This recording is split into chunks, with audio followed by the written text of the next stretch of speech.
Itu cuma darah pasien yang kebetulan menetes di jas kerjaku saja. Gak usah berlebihan. Ujar suamiku dengan gugup. Dalam hati, darah mana yang membekas seperti bibir bercampur dengan wangi parfum? Parfum yang bukan biasanya dia pakai. Lalu aku lakukan ini sebagai Assalamualaikum warahmatullahi wabarakatuh. Halo Bunda sahabat Ainun. Semoga Bunda semuanya dalam keadaan sehat dan selalu bahagia ya. Sebelum saya lanjut, yuk Bunda absen dari kota mana saja? Dan buat yang sudah like, komen, dan subscribe semoga rezekinya dilancarkan ya. Yuk, langsung kita mulai kisahnya. Namaku Arlina. Usia 32 tahun. Aku seorang perawat senior di Rumah Sakit Cakrawala Sejahtera, rumah sakit swasta yang cukup besar dan dikenal di kota ini. Aku sudah bekerja di sana lebih dari 10 tahun. Setiap hariku dipenuhi pasien, aroma obat, dan jadwal kerja yang kadang tak kenal waktu. Tapi aku terbiasa. Aku mencintai pekerjaanku. Aku juga seorang istri. Suamiku, Revan, adalah dokter bedah di rumah sakit yang sama. Kami bertemu di sana saat aku masih menjadi perawat muda dan dia baru menyelesaikan program spesialis. Revan itu pintar, tenang, dan terlihat selalu bisa mengendalikan situasi. Sifatnya itulah yang dulu membuatku jatuh hati. Kami menikah 5 tahun lalu. Banyak yang bilang, kami pasangan sempurna. Sama-sama di dunia medis, sama-sama sibuk tapi saling mendukung. Dulu aku juga percaya itu. Tapi beberapa bulan terakhir, semuanya mulai terasa berbeda. Revan berubah. Dia jadi lebih pendiam di rumah. Pulang kerja langsung masuk kamar, lalu sibuk dengan ponselnya. Dulu kami sering ngobrol sebelum tidur, cerita tentang pasien, teman kerja, atau hal remeh seperti makanan di kantin rumah sakit yang hambar. Tapi sekarang, dia lebih sering diam. Kalau kutanya, jawabannya singkat. Kadang bahkan terdengar malas. Awalnya aku mencoba mengerti. Mungkin dia lelah. Mungkin ada tekanan kerja yang tidak dia ceritakan. Tapi lama-lama, ada banyak hal kecil yang membuat hatiku tak tenang. Dia mulai sering pulang telat. Alasannya selalu, pasien darurat, atau operasi tambahan. Tapi anehnya, dia tak pernah terlihat benar-benar lelah. Bahkan terkadang pulang dengan aroma parfum asing di bajunya. Saat kutanya, dia hanya tertawa dan bilang aku terlalu curiga. Tapi perasaan tak bisa dibohongi.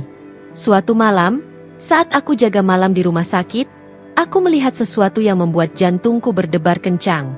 Waktu itu aku sedang mengecek data pasien di ruang administrasi dekat UGD, ketika kulihat Revan keluar dari ruang observasi belakang. Ia tidak melihatku karena aku berdiri di balik lemari kaca. Dia berjalan cepat, seolah takut ketahuan. Tak lama, seorang perempuan muda menyusul dari arah yang sama. Wajahnya cantik, rambutnya dikuncir rapi, dan pakaiannya terlalu rapi untuk ukuran pasien. Mereka berbicara sebentar di lorong gelap dekat tangga darurat. Lalu, perempuan itu menyentuh lengan Revan dan tersenyum. Dan Revan membalas senyumnya. Seketika, dadaku sesak. Bukan karena aku melihat mereka berciuman atau berpelukan, tapi karena senyuman itu. Senyuman yang dulu hanya untukku, sekarang diberikan pada perempuan lain. Malam itu aku pulang dengan hati penuh tanya. Siapa perempuan itu? Apakah dia hanya pasien? Atau seseorang yang lebih? Aku tak tahu jawabannya. Tapi sejak saat itu, aku mulai memperhatikan lebih banyak hal. Cara Revan sering membawa ponselnya ke kamar mandi. Caranya menyembunyikan notifikasi. Dan yang paling membuatku curiga, caranya memanggil nama seseorang dalam tidur. Rani. Rani? Siapa Rani? Aku belum punya bukti apa-apa. Tapi naluriku mengatakan, Revan menyimpan sesuatu. Dan aku harus mencari tahu. Karena aku bukan hanya seorang perawat. Aku juga istrinya. Dan aku adalah perempuan yang mungkin sedang ditipu oleh laki-laki yang paling kupercaya. Dan aku yakin, jika memang benar ada orang ketiga dalam rumah tangga ini, dia juga perempuan yang tertipu oleh suamiku sendiri. Beberapa hari setelah malam itu, aku masih terus dihantui rasa curiga. Nama Rani terus terngiang-ngiang di kepala. Aku mencoba mencari data pasien bernama Rani di sistem komputer rumah sakit, tapi hasilnya nihil. Mungkin dia memang belum lama dirawat, atau mungkin namanya bukan itu sebenarnya. Sampai suatu pagi, saat aku sedang bertugas di ruang perawatan bedah, seorang pasien baru datang. Perempuan muda itu dibawa menggunakan ranjang dorong dari UGD, ditemani perawat jaga dan Revan. Aku langsung berdiri dari kursi, menatap tanpa berkedip. Perempuan itu terlihat pucat, tapi wajahnya cantik. Kulitnya bersih, matanya bulat, dan senyumnya terlalu manis untuk ukuran pasien baru pasca operasi. Pasien pasca operasi apendis, masuk semalam di UGD. Namanya Rani, jelas perawat junior di sebelahku. Jantungku berdegup keras. Rani, jadi ini orangnya? Aku berdiri di samping pintu kamar 502, memperhatikan dari kejauhan. Revan membantunya menata posisi tidur, menarik selimut hingga ke dada. Mereka bicara pelan, dan aku tak bisa mendengar isi percakapan mereka. Tapi senyum di wajah Rani membuatku tak nyaman. Kalau ada apa-apa, langsung tekan bel ya, kata Revan sambil berdiri di sisi ranjangnya. Siap, dok. Tapi kalau boleh, yang datang dokter Revan lagi ya? Jawab Rani sambil tertawa kecil. Revan hanya tersenyum, lalu berjalan keluar. Mataku dan matanya bertemu sejenak di lorong. Aku mencoba membaca wajahnya, mencari isyarat bersalah, panik, atau setidaknya rasa bersalah. Tapi tak kutemukan apa-apa. Dia hanya lewat begitu saja, seolah semua ini biasa. Hari-hari berikutnya, aku memperhatikan Rani dengan seksama. Terlalu banyak yang membuatku curiga. Dia sering berdandan meski masih dalam masa pemulihan. Rambutnya selalu disisir rapi. Bibirnya merah muda, jelas memakai lip balm. Dan yang paling membuatku heran, dia terlalu sering minta dokter Revan datang mengecek lukanya. Bu Arlina, bisa tolong panggil dokter Revan? Kayaknya lukaku agak perih lagi, katanya suatu pagi. Aku menatapnya datar. Kemarin dokter sudah cek, dan tidak ada tanda infeksi. Kamu juga sudah dapat painkiller. Iya sih, tapi kalau diperiksa dokter langsung kan rasanya lebih yakin, katanya sambil tersenyum manja. Aku menghela napas panjang dan mengangguk. Baik, nanti saya hubungi. Saat Revan datang, interaksi mereka benar-benar membuat darahku mendidih. Mereka terlalu santai, terlalu dekat, dan terlalu sering tertawa bersama. Rani bahkan pernah menyentuh lengan Revan, dan bukannya menepis, Revan hanya tersenyum tipis. Malamnya, aku dan Revan makan malam di rumah dalam diam. Aku menatapnya, mencari keberanian untuk bertanya langsung. Tapi entah kenapa, suaraku tertahan. Ada yang aneh. Tanyanya pelan sambil menyesap teh hangat. Pasien yang kamu tangani, si Rani, dia sepertinya terlalu nyaman sama kamu, kataku hati-hati. Revan menoleh. Namanya pasien, Lin. Wajar kalau mereka dekat sama dokternya. Apalagi kalau perawatnya terlalu galak. Nada bercandanya terasa menyebalkan malam itu. Aku tidak tertawa. Dia juga tidak minta maaf. Malam itu, aku tak bisa tidur. Rani masih dirawat. Revan masih menjadi dokternya. Dan aku, hanya istri yang menahan perasaan sambil menunggu kebenaran yang perlahan menyakitkan. Tapi satu hal yang kutahu pasti, Rani bukan hanya pasien biasa. Dan Revan bukan lagi suami yang dulu kupercaya. Aku berusaha keras untuk tetap profesional. Aku tahu, sebagai perawat senior, aku tidak boleh membiarkan perasaan pribadi memengaruhi pekerjaanku. Tapi semakin hari, semakin banyak hal yang membuatku merasa ada yang tidak beres. Rani bukan pasien biasa. Begitu pula dengan cara Revan berinteraksi dengannya. Pagi itu, aku sedang bertugas di ruang administrasi rumah sakit. Aku menyusun laporan harian sambil sesekali memeriksa rekam medis pasien. Tanpa sengaja, mataku terarah pada layar komputer yang menampilkan daftar rawat jalan. Aku tahu seharusnya aku tidak memeriksa rekam medis pasien tanpa izin. Tapi sesuatu dalam diriku mendesak untuk mencari tahu lebih banyak tentang Rani. Aku mengetikkan nama, Rani, di kolom pencarian, Dan seketika itu juga muncul beberapa entry yang mengejutkanku. Bukan hanya 1 atau 2 kali nama itu muncul. Nama Rani tercatat beberapa kali dalam catatan rawat jalan yang ditangani oleh Revan. Ada yang tercatat 2 bulan lalu, ada yang 3 bulan lalu, bahkan catatan terakhir adalah minggu lalu. Tapi yang paling mencolok adalah diagnosa yang tidak pernah jelas. Ada catatan konsultasi tentang nyeri perut, keluhan ringan, dan pemeriksaan rutin. Tidak ada yang terdengar serius, dan yang paling aneh, tidak ada prosedur medis atau pemeriksaan lanjutan yang tercatat.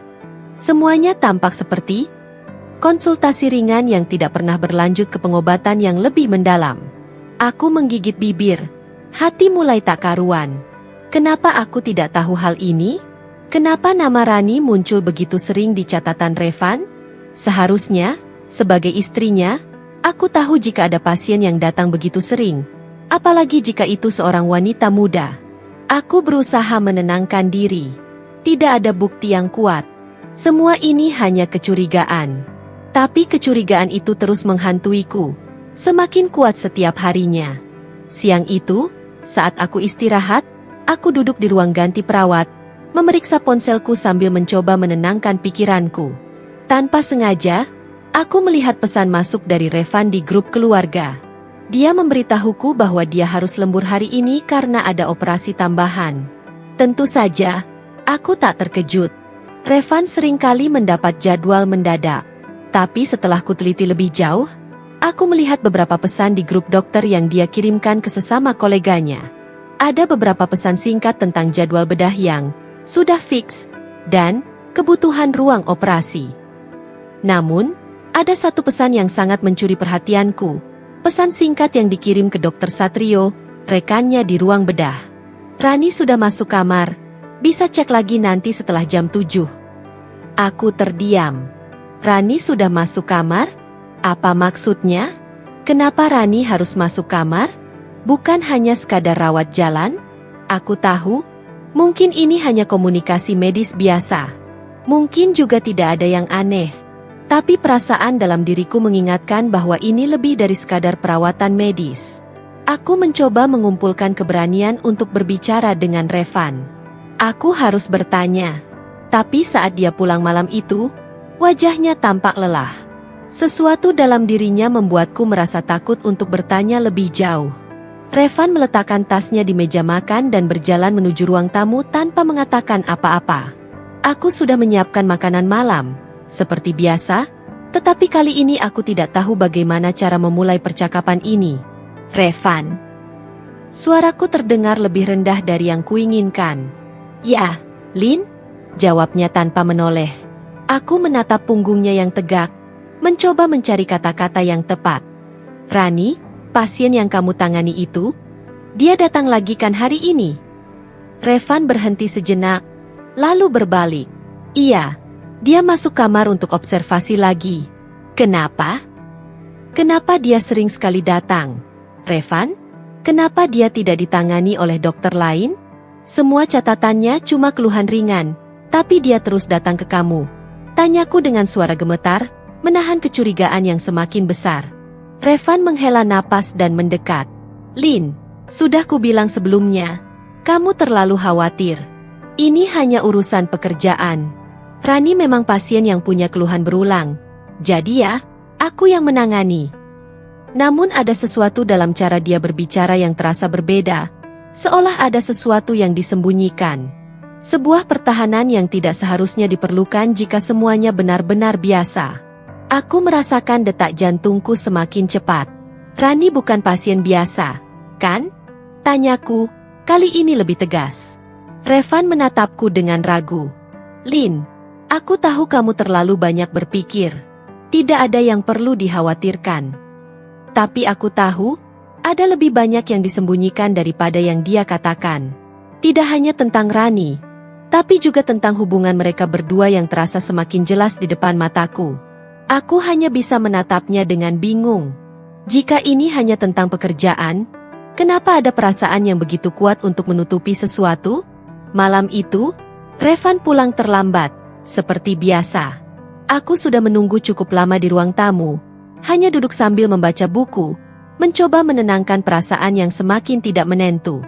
Biasanya, kami akan makan malam bersama setelah dia pulang. Tapi kali ini aku merasa enggan untuk berbicara lebih dulu. Aku hanya menunggu. Seperti menunggu konfirmasi dari apa yang sudah lama mengganggu pikiranku.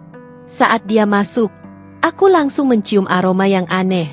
Parfum yang tidak aku kenal, samar-samar tercium dari bajunya. Ini bukan parfum yang biasa dia pakai.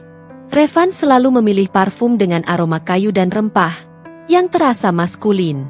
Tapi kali ini parfum yang manis, lebih feminin. Aku berusaha mengabaikan perasaan itu dan menyapa seperti biasa. Kamu terlambat lagi ya? Revan hanya mengangguk sambil meletakkan tasnya di atas meja. Ada banyak hal yang harus diselesaikan, jawabnya, tampak lelah. Aku hanya diam dan mengamati gerak-geriknya. Dia melepas jas putihnya dan meletakkannya di punggung kursi. Disitulah aku melihatnya. Sebuah noda merah mencolok di kerah jas putihnya. Lipstik. Aku merasa darahku seperti berhenti mengalir. Itu bukan lipstik yang biasa aku pakai. Aku mengenal warna merah yang selalu aku pilih. Warna yang lebih gelap, lebih natural. Tapi ini berbeda. Merah cerah, terlalu terang, terlalu mencolok untuk sebuah pertemuan medis. Bukan warna yang aku kenal. Mataku langsung tertuju pada noda itu. Aku merasa jantungku berdegup lebih kencang. Semua kecurigaanku yang sudah mengganggu beberapa minggu ini, kini mulai membentuk gambar yang lebih jelas, dan lebih menghancurkan. Ada perempuan lain. Dan dia meninggalkan jejak yang tidak bisa disangkal. Aku menunduk sejenak, berusaha untuk tetap tenang. Tidak boleh ada air mata. Tidak ada kekalahan dalam diam. Aku harus menghadapinya dengan kepala tegak. Aku menatap Revan yang sedang duduk di kursi makan, tampak lelah setelah hari yang panjang. Revan, aku mulai. Suaraku serasa terhalang. Lipstik di jas kamu bukan milikku, kan? Dia menoleh, terkejut. Wajahnya sedikit pucat, seolah tidak siap dengan pertanyaan itu. Sejenak dia terdiam, seolah mencari jawaban yang tepat. Lin, itu, katanya, tapi aku memotongnya. Aku tahu bau parfum itu bukan bau yang biasa kamu pakai. Lanjutku dengan nada lebih tegas. Dan lipstik itu? Kamu tahu itu bukan warna yang aku pilih, kan? Revan menatapku dengan ragu. Matanya terlihat bingung. Tapi aku tahu dia sedang berusaha keras menutupi kebohongan. Dia meraih jasnya dan memeriksa kerahnya sejenak, seolah baru menyadari keberadaan noda itu. Lin, itu bukan seperti yang kamu kira. Ini bukan apa-apa, jawabnya cepat, berusaha memberi penjelasan. Mungkin itu hanya dari pasien, atau siapapun yang memberi obat di ruang operasi. Aku tertawa kecil, meski rasanya lebih miris. Jadi, kamu bilang, seorang pasien di ruang operasi bisa meninggalkan lipstik di jas dokter? Revan, kamu serius? Dia terdiam, tidak bisa menjawab. Wajahnya mulai menunjukkan ketegangan. Aku tahu dia merasa terpojok. Semua alasan yang dia buat tidak masuk akal, dan dia tahu itu. Revan, aku mendekat. Suara ini lebih rendah, lebih emosional dari yang kuinginkan. Siapa perempuan itu? Apa kamu tidak merasa bersalah, terus-terusan berbohong padaku? Dia menghela napas panjang, meletakkan kedua tangannya di atas meja. Lin, aku minta maaf. Tapi, aku tidak bisa menjelaskan semuanya sekarang. Apa artinya itu? Aku hampir berbisik, semakin merasa terpojok. Apa kamu selingkuh dengan perempuan itu? Rani, kan? Revan menatapku, wajahnya terdistorsi oleh kebingungannya sendiri. Rani? Siapa bilang? Itu bukan. Lin, aku. Tiba-tiba, teleponnya berbunyi. Kami terdiam sejenak, melihat layar ponselnya yang menyala dengan nama yang muncul. Rani. Aku melihat Revan menatap layar itu sejenak, lalu menekan tombol terima. Ada yang aneh dengan cara dia mengangkat telepon itu, seperti mencoba menyembunyikan sesuatu. Aku bisa merasakan jarak di antara kami semakin jauh, semakin tak bisa dijembatani. Seolah-olah dunia di sekitarku perlahan runtuh, meninggalkan aku dengan seutas benang kebenaran yang semakin mengikis kenyataan yang aku kenal. Revan berbicara dengan suara pelan, dan meskipun aku tidak bisa mendengar percakapannya, aku tahu itu adalah percakapan pribadi, bukan dengan pasien atau teman sejawat. Suara perempuan itu terdengar jelas di telinga Revan, dan dia terdengar sangat akrab, terlalu akrab. Aku berdiri, menatapnya sekali lagi, merasa semua pertahanan dalam diriku mulai pecah. Kapan kamu akan berhenti berbohong, Revan? Dia menutup teleponnya dengan cepat dan menatapku. Ada raut wajah yang penuh penyesalan, tapi aku tak tahu apakah itu penyesalan karena telah tertangkap, atau karena memang dia merasa bersalah. Lin, aku sudah terjebak, kata Revan, suara serak. Aku hanya bisa menatapnya. Air mata hampir menetes, tapi aku menahannya. Sekarang aku tahu, bukan hanya hatiku yang hancur. Segala sesuatu yang kupercaya selama ini, tentang kami, tentang pernikahan kami, ternyata adalah kebohongan besar yang tak bisa lagi aku pertahankan. Semakin hari, semakin jelas bahwa apa yang aku curigai bukan hanya perasaan tidak aman atau ketidakpercayaan yang berlarut. Revan, suamiku, tidak lagi menjadi pria yang ku kenal. Kepergiannya yang mendadak dan alasan operasi darurat yang selalu dia sampaikan semakin sering terdengar seperti kebohongan yang dirangkai tanpa henti. Aku tahu, sudah saatnya aku lebih tegas. Aku harus memantau dan mencari tahu lebih banyak, tidak hanya berdasarkan kecurigaan atau insting. Waktu-waktu yang kuhabiskan di rumah sakit memberi kesempatan untuk melihat lebih dalam, dan mungkin menemukan kebenaran yang telah bersembunyi jauh di balik pintu-pintu rumah sakit ini. Suatu malam, setelah selesai menjalani shift panjang di ruang perawatan, aku memutuskan untuk tetap tinggal lebih lama. Aku menunggu Revan pulang, berharap bisa mendapatkan jawaban dari semua kebohongan yang telah dia tuturkan. Aku tidak ingin membiarkan semuanya terus menggantung. Saat itu sudah hampir pukul 10 malam, dan rumah sakit terasa lebih sepi dari biasanya. Satu-satunya suara yang terdengar adalah desah napas pasien yang tidur, langkah kaki perawat di lorong, dan suara mesin-mesin yang terhubung dengan pasien. Aku baru saja keluar dari ruang ganti, menyiapkan laporan akhir shift, saat mendengar suara percakapan yang menarik perhatianku. Dua perawat tengah berbicara dengan santai di dekat meja administrasi. Kamu dengar tentang Dr. Revan gak? Salah satu perawat bertanya. Suara bisiknya menggetarkan pikiranku. Sama pasien cantik di kamar 208? Tuh, gila, deh. Katanya mereka sering ngobrol berdua, kalau Revan lagi shift malam. Emang iya? Jawab perawat lainnya. Tapi kan Rani itu pasien biasa, nggak ada yang aneh. Mungkin dokter cuma peduli sama kondisinya. Tapi yang sering mampir jam segini, bukan hanya untuk cek kondisi, tahu. Jawab perawat pertama dengan nada menggoda. Dengar-dengar, mereka udah cukup dekat. Waktu Rani masuk, Dokter Revan selalu cek langsung. Gak peduli berapa jam udah lewat. Bahkan pas istirahat, dia tetap nongkrong di situ.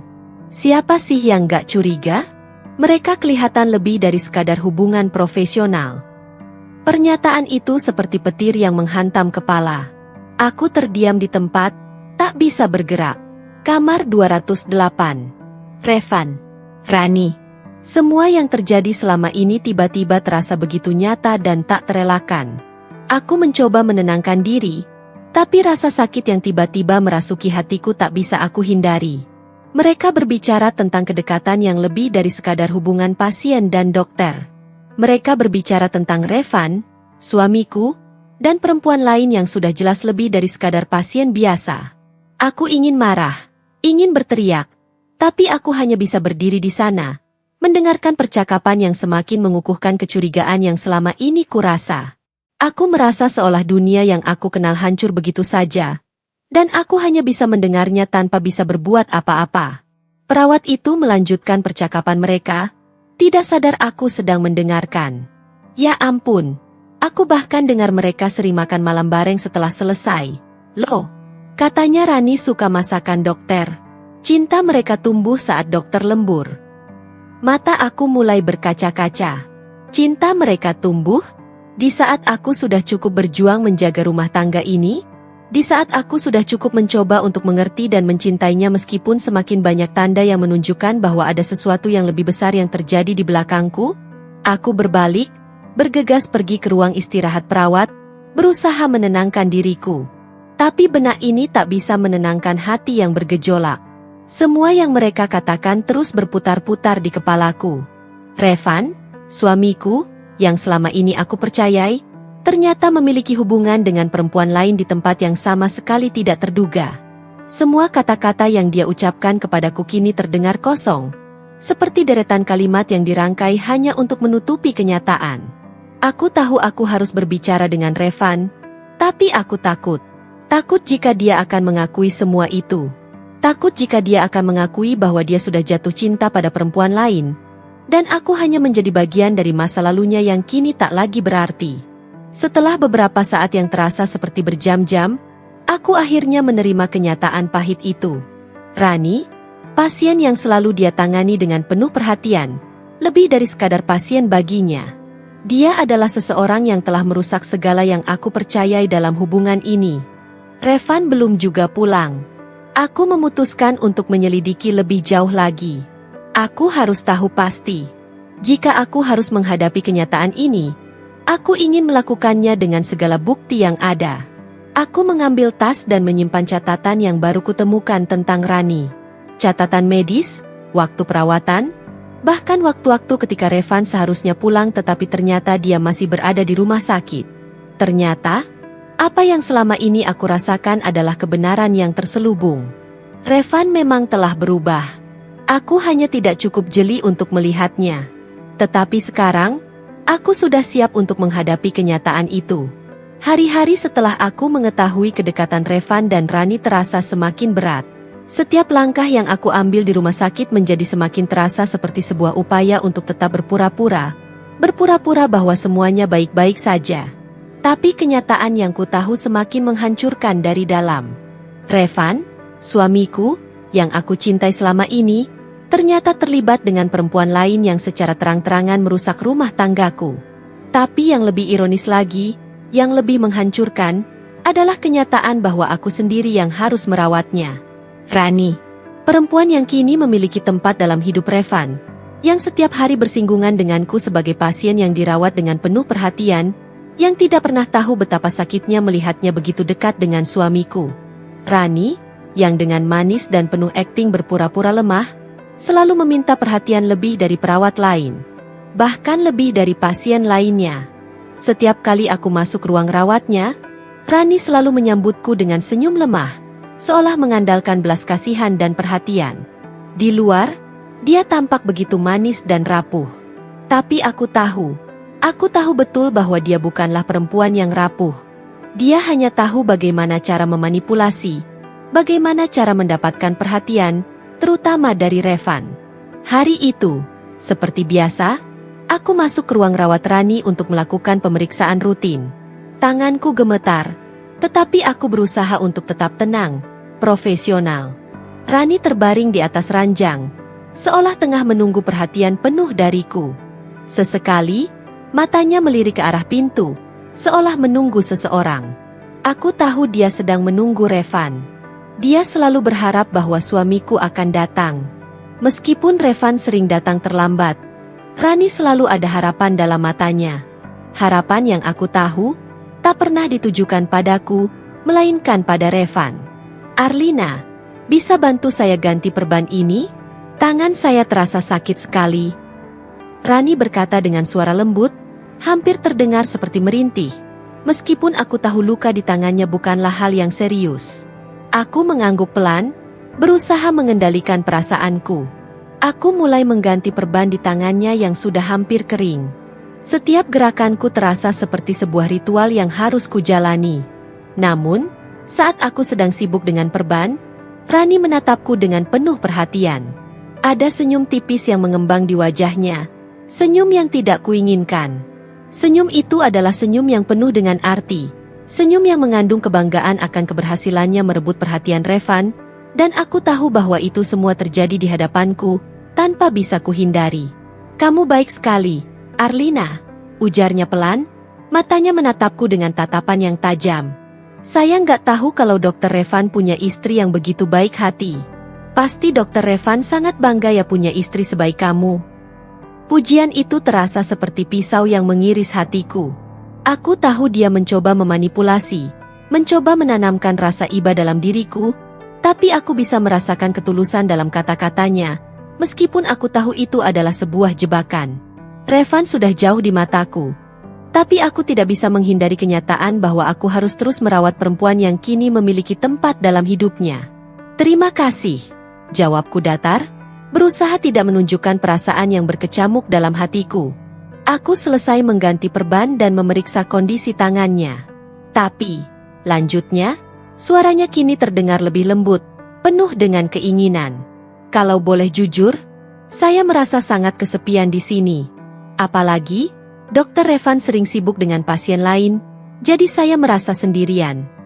Kata-katanya terdengar begitu manis, dan meskipun aku tahu dia sedang berbicara dalam konotasi yang berbeda, aku merasa tidak bisa menahan diri. Aku ingin berteriak, ingin mengatakan bahwa dia sudah cukup merebut perhatian suamiku, dan aku tidak tahu berapa lama aku bisa bertahan. Tapi aku hanya bisa diam, mendengarkan setiap kata yang keluar dari mulutnya, meskipun itu menghancurkan hatiku lebih dalam. Revan sangat sibuk, jawabku pelan, berusaha menyembunyikan perasaan yang sedang menguasai pikiranku. Dia selalu bekerja keras untuk pasien. Rani. Semua dokter seperti itu. Ya, tapi... Rani mendesah pelan, menghela napas seolah menahan beban berat. Kadang saya berpikir, kalau saja ada orang yang lebih perhatian pada saya, mungkin saya nggak akan merasa sendirian. Aku tahu kemana arah pembicaraannya. Aku tahu apa yang dia coba sampaikan. Meskipun dia menyembunyikan semuanya dengan wajah polos dan air mata yang hampir keluar, aku bisa melihat dengan jelas. Dia ingin Revan lebih memperhatikannya. Dan lebih dari itu, dia ingin menguasai perhatian Revan, meskipun itu berarti menghancurkan rumah tangga orang lain. Setiap kali aku merawatnya, perasaan itu semakin kuat. Aku merasa seperti sedang merawat musuhku tanpa bisa berbuat apa-apa. Aku yang seharusnya menjadi istri, yang seharusnya mendapat perhatian suami, justru harus merawat perempuan yang telah merusak segalanya. Setiap kali aku berada di dekat Rani, aku merasa seolah-olah seluruh dunianya hanya berputar di sekitar Revan, dan aku hanya menjadi bayangannya, sesuatu yang tak lagi dianggap penting. Kali ini, saat aku meninggalkan ruang rawat Rani, hatiku terasa begitu berat. Ada perasaan sakit yang tak bisa aku ungkapkan dengan kata-kata. Seperti ada sesuatu yang hilang dari diriku. Sesuatu yang tak akan pernah bisa aku perbaiki kembali. Aku tahu rumah tanggaku sedang hancur. Dan Rani adalah bagian dari kehancuran itu. Revan mungkin tidak tahu bahwa aku sudah mulai memahami semuanya. Bahwa aku sudah mengetahui hubungan mereka. Tapi aku tahu. Aku tidak akan bisa bertahan lama dengan perasaan ini. Aku harus menghadapi kenyataan. Revan telah memilih, dan aku hanya bisa bertahan dengan segala rasa sakit yang dia tinggalkan. Aku tidak tahu lagi apa yang harus kurasakan. Seiring berjalannya waktu, perasaan curigaku terhadap Revan semakin membebani hatiku, hingga suatu malam, aku akhirnya mendapatkan bukti yang tak terelakkan, bukti yang mematahkan hatiku dalam sekejap. Itu adalah malam biasa, dengan rutinitas yang tampak seperti hari-hari sebelumnya. Aku berada di ruang istirahat perawat, mencoba sedikit beristirahat setelah shift yang melelahkan. Namun, entah mengapa, hatiku tak bisa tenang. Ada sesuatu yang menarik perhatian dan membuatku merasa gelisah. Seperti ada yang mengganggu pikiranku, mengingatkan bahwa ada hal besar yang sedang terjadi tanpa sepengetahuanku. Aku memutuskan untuk keluar dan mengambil udara segar, berjalan menyusuri koridor rumah sakit. Di ruang rawat inap, tempat Rani berada, aku melihat ada cahaya kecil yang menyembul dari balik tirai. Tertarik, aku mendekat tanpa membuat suara, mencoba menghindari keributan yang bisa menimbulkan kecurigaan. Saat itulah aku mendengar suara yang jelas, suara tawa lembut dan mesra. Suara itu begitu familiar. Aku tahu itu adalah suara Revan. Aku menahan napas dan mengintip melalui celah tirai. Apa yang kulihat membuat dunia di sekitarku seakan runtuh. Revan, suamiku, duduk di samping ranjang Rani. Tangannya menggenggam tangan Rani dengan lembut, seolah mereka tengah berbicara penuh perhatian. Aku bisa melihat dengan jelas bagaimana Rani menatap Revan dengan penuh rasa ingin tahu, dan dia membalasnya dengan tatapan lembut. Sesuatu yang seharusnya aku terima sebagai seorang istri. Namun, yang paling menghancurkan adalah ketika pandangan mata mereka bertemu dengan pandanganku. Aku merasa seolah dunia ini berhenti berputar sejenak. Aku berdiri di sana, terdiam, menyaksikan mereka tanpa bisa bergerak, tanpa bisa berbicara. Rani, dengan senyum yang tak bisa disembunyikan, tersenyum mengejek padaku. Aku bisa merasakan ejekan itu. Senyum itu bukan hanya senyum kemenangan, tapi juga senyum penghinaan. Dia tahu aku melihatnya. Dia tahu bahwa aku tidak bisa lagi berpura-pura tidak tahu apa yang terjadi. Dan Revan, dia hanya tersenyum. Senyum itu senyum yang sama. Senyum yang pernah dia tunjukkan padaku ketika kami masih pasangan yang bahagia. Tapi sekarang, senyum itu terasa seperti pisau yang menusuk. Dia berpura-pura, berbohong dengan begitu mudahnya. Dia mengabaikan kehadiranku, mengabaikan perasaan yang sudah bertahun-tahun aku berikan padanya. Aku merasa seperti orang asing dalam hidupnya. Bahkan dalam rumah tangga yang kami bangun bersama. Ada Rani di sana, menggenggam tangannya, tersenyum padanya, sementara aku berdiri di luar, hanya bisa menyaksikan kebohongan yang tak terhindarkan. Tiba-tiba, suara Revan terdengar. Rani, kamu harus istirahat. Besok saya akan datang lagi untuk mengecek kondisi kamu. Jangan khawatir, semuanya akan baik-baik saja. Rani mengangguk dengan penuh kepatuhan, tapi senyumannya tetap mengembang, seolah merayakan sebuah kemenangan yang tak terucapkan. Revan berdiri untuk meninggalkan ruangan, dan saat itu matanya bertemu dengan mataku. Aku bisa melihat kebingungan di matanya. Namun di balik kebingungannya, ada sesuatu yang lebih dalam. Mungkin rasa bersalah, atau mungkin hanya ketidakpedulian yang lebih besar terhadapku. Aku ingin berteriak, ingin memukul pintu itu, ingin mengungkapkan semuanya. Tapi aku hanya bisa diam. Tak ada kata yang bisa kuucapkan. Hati ini sudah terlalu penuh dengan rasa sakit dan kebohongan yang tidak bisa lagi disembunyikan. Aku merasa seolah terjebak dalam kebohongan yang diciptakan oleh orang yang aku cintai. Rani tetap tersenyum padaku, dan aku tidak bisa lagi mengendalikan perasaanku. Saat itu, aku merasa seperti seseorang yang terjatuh ke dalam jurang yang dalam, tanpa bisa melihat jalan keluar. Cinta yang aku beri selama ini, ternyata tak cukup untuk membuat Revan memilihku. Di sisi lain, ada perempuan yang dengan mudah merebut hatinya, yang dengan sengaja menghancurkan segala yang aku percayai. Aku berbalik dan berlari keluar dari ruangan itu, menangis tanpa suara. Langkahku terasa berat, seperti setiap inci tubuhku dihimpit oleh kenyataan yang menyakitkan. Air mata itu jatuh, dan aku tidak bisa lagi menahan semuanya. Revan, suamiku, telah memilih.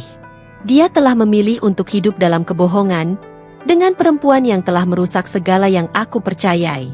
Aku ingin melarikan diri, ingin menghindari kenyataan ini.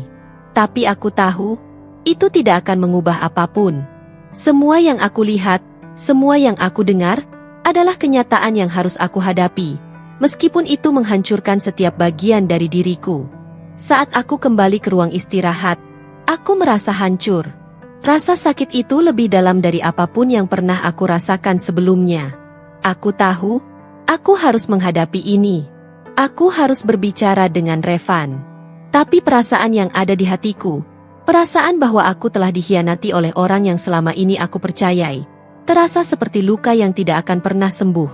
Aku tahu aku harus membuat keputusan. Tetapi, saat ini, aku masih terperangkap dalam kebingungan dan rasa sakit yang begitu dalam. Apa yang harus kulakukan? Haruskah aku mempertahankan rumah tanggaku atau melepaskannya untuk selamanya? Semua itu akan terbuka di depan mataku dalam waktu dekat. Aku hanya berharap aku bisa menemukan jalan yang benar, meskipun itu terasa sangat sulit. Tirai itu, yang terbuat dari kain tipis dan tak berarti apa-apa bagi sebagian orang, kini menjadi saksi hidup yang menyaksikan segala kebohongan yang selama ini disembunyikan dariku. Tirai yang menghalangi pandangan dari luar, namun kini membuka mata hatiku tentang kebenaran yang tak terhindarkan. Saat aku memutuskan untuk menghadapinya, Aku tidak bisa lagi menahan air mata. Aku tak bisa lagi berpura-pura bahwa semuanya baik-baik saja. Hatiku hancur. Namun aku tahu bahwa aku harus berbicara, harus berhadapan dengan kenyataan, walau itu terasa seperti mematahkan seluruh hidupku. Aku melangkah dengan langkah yang mantap, meski hatiku hampir jatuh ke tanah. Aku masuk ke ruang rawat di mana Revan dan Rani sedang duduk bersama. Di sana, aku melihat Revan sedang memegang tangan Rani, yang bahkan menatapku dengan senyuman yang aku tak bisa lagi terima. Senyuman itu, senyuman yang seharusnya diberikan padaku, kini diberikan pada perempuan yang merusak rumah tanggaku. Revan. Aku akhirnya bisa menyebut namanya. Suaraku bergetar, tapi penuh dengan amarah yang tak bisa aku pendam lagi.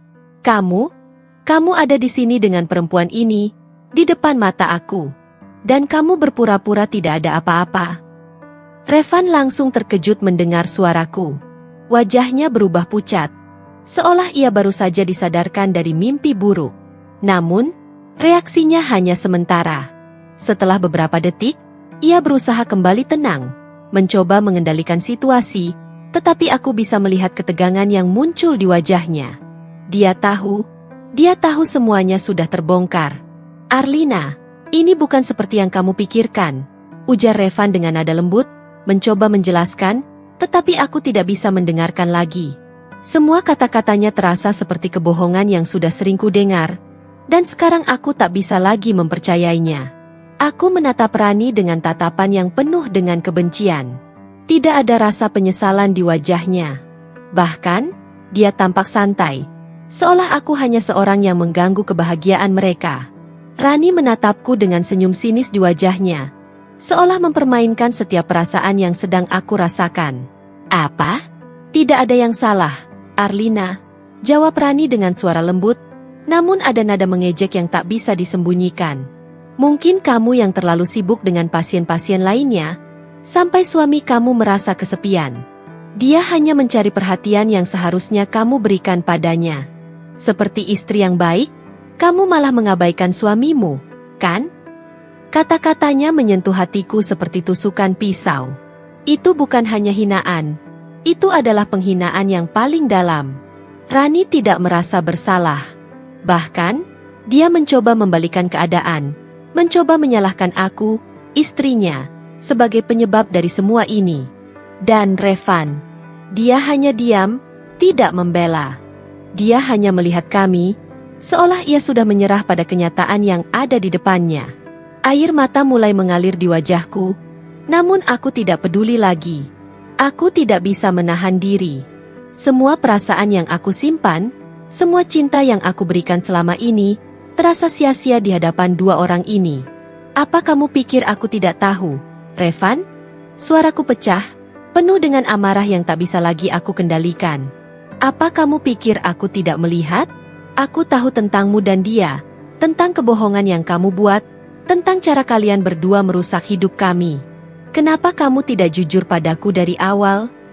Revan menundukkan wajahnya, tidak mampu membalas kata-kataku. Dia tahu bahwa aku benar. Dia tahu bahwa dia telah gagal sebagai suami, dan aku tidak bisa lagi menerima kebohongan-kebohongan itu. Semua kebahagiaan yang pernah kami bangun kini hancur berkeping-keping di depan mataku. Rani, yang sejak tadi diam, kini berdiri dengan angkuh. Kamu tidak bisa menyalahkan saya, Arlina, ujarnya dengan nada tinggi, penuh dengan rasa tak peduli. Aku hanya mengambil apa yang suamimu beri. Mungkin kamu memang terlalu sibuk dengan pekerjaanmu. Suamimu butuh perhatian, dan aku memberikannya. Mungkin kamu hanya terlalu egois untuk melihat itu. Aku ingin berteriak, ingin menghancurkan segala kebohongan yang mereka buat, namun aku hanya bisa menangis. Air mataku semakin deras, mengalir tanpa kendali. Betapa hancurnya hatiku mendengar kata-kata itu. Betapa sulitnya menerima kenyataan bahwa orang yang aku cintai, orang yang aku percayai, kini menjadi bagian dari pengkhianatan ini. Aku tidak tahu lagi siapa kamu, Revan, kataku, suaraku semakin lemah. Aku tidak tahu siapa kamu sekarang. Semua yang kita bangun bersama, semua kenangan yang kita miliki, hancur begitu saja. Apa kamu benar-benar memilih dia? Revan tetap diam, tidak menjawab. Hanya ada kesedihan yang terlukis di wajahnya. Namun itu tidak cukup untuk menebus semua kebohongan yang telah ia buat. Aku merasa seolah-olah seluruh dunia ini runtuh di atas bahuku. Semua yang aku percayai, semua yang aku perjuangkan, sekarang lenyap begitu saja. Rani, dengan senyum yang masih menghiasi wajahnya, berpaling padaku sekali lagi. Aku bukan musuhmu, Arlina. Aku hanya orang yang membantu suamimu menemukan kebahagiaannya kembali. Mungkin sekarang saatnya kamu melihat kenyataan dan berhenti menyalahkan orang lain. Aku tidak bisa lagi bertahan. Hatiku terlalu sakit untuk terus berada di sana. Aku berbalik, melangkah keluar dari ruang rawat itu tanpa menoleh lagi. Di luar, dunia terasa begitu gelap dan berat. Semua perasaan ini begitu menghancurkan, seolah aku kehilangan diri sendiri dalam kebohongan yang mereka buat. Tirai itu, yang menjadi saksi bisu, kini hanya menyisakan kenangan pahit tentang betapa mudahnya kebohongan menghancurkan hidup orang-orang yang paling kita cintai. Aku memutuskan untuk pergi, namun bukan karena aku kalah. Bukan karena aku menyerah pada kenyataan pahit yang aku hadapi, tetapi karena aku sadar, aku sudah terlalu lama mengorbankan diriku untuk seseorang yang tak lagi menghargai segala yang telah aku berikan. Aku memutuskan untuk mengambil langkah mundur, bukan karena aku takut, tapi karena aku merasa berhak untuk bahagia, berhak untuk menemukan kembali siapa diriku yang sejati. Setelah malam itu, malam yang penuh dengan kebohongan dan pengkhianatan, aku merasa tak ada lagi yang tersisa dalam rumah tangga kami. Revan dan Rani, mereka sudah menunjukkan wajah asli mereka. Tak ada lagi yang bisa aku harapkan. Mereka tak hanya merusak kebahagiaanku, tapi juga merusak diriku yang selama ini hidup dalam bayang-bayang mereka. Keputusan untuk pergi datang begitu saja, seperti angin yang datang dan pergi tanpa bisa ditahan. Aku mengambil cuti dari rumah sakit, meskipun itu tidak mudah. Aku merasa lelah, baik fisik maupun mental. Setiap hari bekerja, aku terus teringat akan kejadian itu, teringat pada pengkhianatan yang menyayat hati. Bahkan di ruang rawat, di tempat yang seharusnya menjadi tempat untuk menyembuhkan, aku merasa terluka. Setiap pasien yang aku rawat seakan membawa beban yang lebih berat di pundakku. Seakan-akan aku merawat luka-luka yang ada di dalam diriku sendiri. Aku memutuskan untuk pergi dari rumah kami, tempat yang dulu penuh dengan harapan dan kenangan indah, kini terasa kosong dan hampa.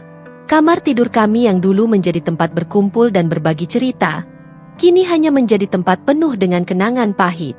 Setiap sudut rumah itu mengingatkanku pada semua yang telah hancur, pada semua kebohongan yang telah diceritakan. Aku mengemasi barang-barangku dengan hati yang berat, namun juga lega. Ada perasaan aneh yang mengalir dalam diriku, sebuah perasaan yang campur aduk antara kesedihan, kekecewaan, dan pembebasan. Aku tahu bahwa ini bukanlah akhir, melainkan awal dari perjalanan baru dalam hidupku. Aku harus meninggalkan masa lalu itu, untuk bisa berdiri dan membangun kembali diriku. Arlina, kamu akan baik-baik saja. Kalimat itu terus berputar dalam pikiranku. Itu adalah kata-kata yang aku ucapkan pada diri sendiri saat aku melangkah pergi. Aku tahu, aku harus menyembuhkan diriku, dan itu hanya bisa dilakukan jika aku berhenti memikirkan mereka, Revan dan Rani, dan memfokuskan diri pada diriku sendiri. Aku memilih untuk pergi ke sebuah tempat yang jauh dari keramaian, jauh dari ingatan yang melukai. Tempat yang bisa memberiku waktu untuk berpikir, untuk meresapi apa yang baru saja terjadi, dan untuk merencanakan langkah selanjutnya. Aku ingin menemukan kedamaian dalam diriku sendiri, ingin merasakan hidup yang lebih jujur, yang bukan dibangun di atas kebohongan. Setelah beberapa hari menginap di sebuah rumah kecil di pinggir kota, aku mulai merasa lebih tenang. Suasana yang jauh dari hiruk-pikuk kehidupan kota memberi kesempatan untuk mengatur ulang pikiran-pikiranku.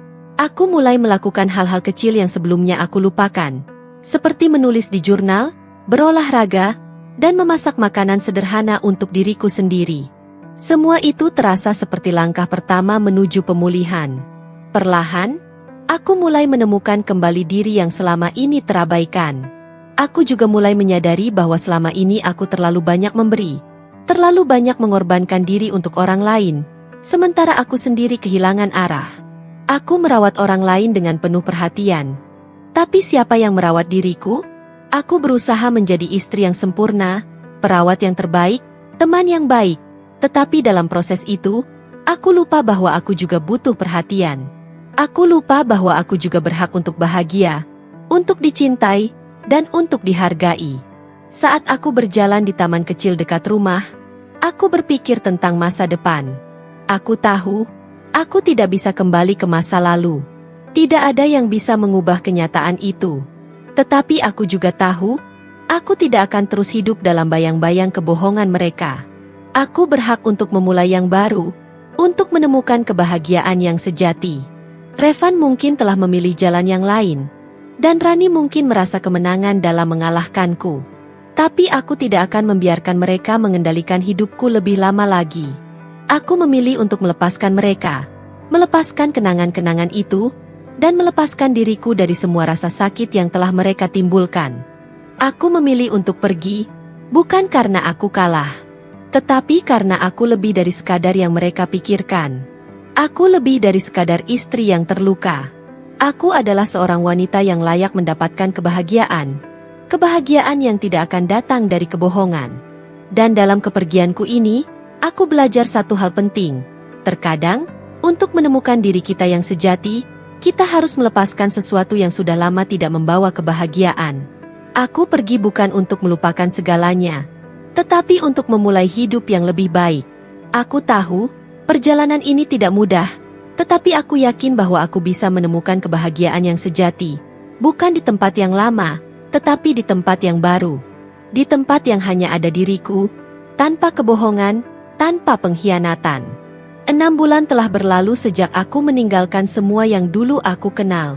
6 bulan penuh dengan perjalanan yang melelahkan, penuh dengan pelajaran yang kadang sulit diterima, tetapi juga penuh dengan kebangkitan yang tak terduga. Saat ini, aku berdiri di sini, bukan sebagai wanita yang hancur oleh pengkhianatan, tetapi sebagai seorang wanita yang telah sembuh, yang telah menemukan jalannya sendiri kembali. Aku melangkah ke kantor baruku dengan langkah penuh percaya diri. Di tanganku, sebuah berkas kecil yang memuat rencana ekspansi bisnis skincare yang sudah aku rintis sejak aku meninggalkan rumah itu. Bisnis ini, yang dulu hanya aku anggap sebagai pelarian, kini berkembang pesat. Setiap hari, aku dikelilingi oleh wanita-wanita hebat yang percaya pada produk yang kuhasilkan, yang percaya pada cerita tentang bagaimana perawatan diri bisa membawa perubahan lebih dari sekadar penampilan, bahwa itu adalah sebuah proses penyembuhan dari dalam. Aku ingat betul saat pertama kali memulai bisnis ini. Saat itu, aku merasa kosong, takut, dan tak tahu apa yang akan terjadi. Tetapi perlahan, setiap langkah yang kuambil, setiap keputusan yang kubuat, membawa aku lebih dekat pada diriku sendiri. Aku belajar untuk mencintai diriku kembali, untuk merawat diriku dengan cara yang tak pernah kulakukan sebelumnya. Dan kini, bisnis Kincareku menjadi bukti bahwa aku bisa bangkit. Aku bisa membuat sesuatu yang besar dari diriku sendiri, tanpa perlu bergantung pada siapapun. Kembali ke kehidupan yang dulu, aku sudah tidak merasa terganggu lagi oleh bayang-bayang masa lalu. Revan dan Rani sudah berakhir. Kebohongan mereka hancur seiring berjalannya waktu. Mereka berdua kini terpisah. Masing-masing merasakan pahitnya pengkhianatan yang mereka tanamkan dalam hidupku. Revan, yang dulu menjadi suamiku, mencoba menghubungiku beberapa kali. Aku tahu, ia menyesal. Ia mencoba memperbaiki semuanya, mencoba kembali, meminta aku untuk memberinya kesempatan lagi. Tapi aku hanya tersenyum saat membaca pesan-pesannya. Tidak ada lagi ruang untuknya dalam hidupku. Tidak ada lagi tempat bagi seseorang yang telah menghancurkan kepercayaanku. Revan, meskipun ia menyesal, tetaplah orang yang dulu memilih untuk mengkhianati aku. Rani, yang dulu merasa seperti kemenangan, kini juga merasakan dampak dari pilihannya. Aku menerima mereka di waktu yang berbeda, dalam bentuk kesedihan dan penyesalan mereka. Tetapi aku tidak membenci mereka. Aku tidak punya waktu untuk membenci. Aku sudah terlalu lama merasakan luka itu. Kini, aku fokus pada hidupku sendiri. Aku membangun hidup yang aku inginkan, tanpa perlu mengandalkan siapapun untuk melengkapi diriku. Bisnis ini adalah hasil dari perjalananku untuk menemukan kembali siapa aku sebenarnya. Bukan hanya seorang istri yang dikhianati, tetapi seorang perempuan yang bertahan dan bangkit. Suatu pagi, ketika aku sedang berada di kantor, sebuah pesan masuk ke ponselku. Itu dari Revan. Aku membaca pesan itu dengan tenang. Arlina, aku menyesal. Aku tahu aku telah menghancurkan segala yang kita miliki. Aku minta maaf atas semua yang telah aku lakukan. Aku ingin kembali, jika kamu memberiku kesempatan. Aku membiarkan ponsel itu tergeletak di atas meja. Tidak ada perasaan marah lagi. Tidak ada keinginan untuk membalas kata-kata itu dengan kemarahan. Yang ada hanyalah rasa syukur. Rasa syukur bahwa aku bisa bertahan. Rasa syukur bahwa aku bisa melepaskan masa lalu yang penuh dengan kebohongan dan pengkhianatan itu. Setelah beberapa saat, aku membalas pesannya dengan singkat. Aku sudah bahagia, Revan. Terima kasih untuk semuanya, tetapi aku tidak bisa kembali. Itulah jawaban terakhirku. Aku tidak lagi merasa terluka. Aku tidak merasa perlu menjelaskan lebih lanjut.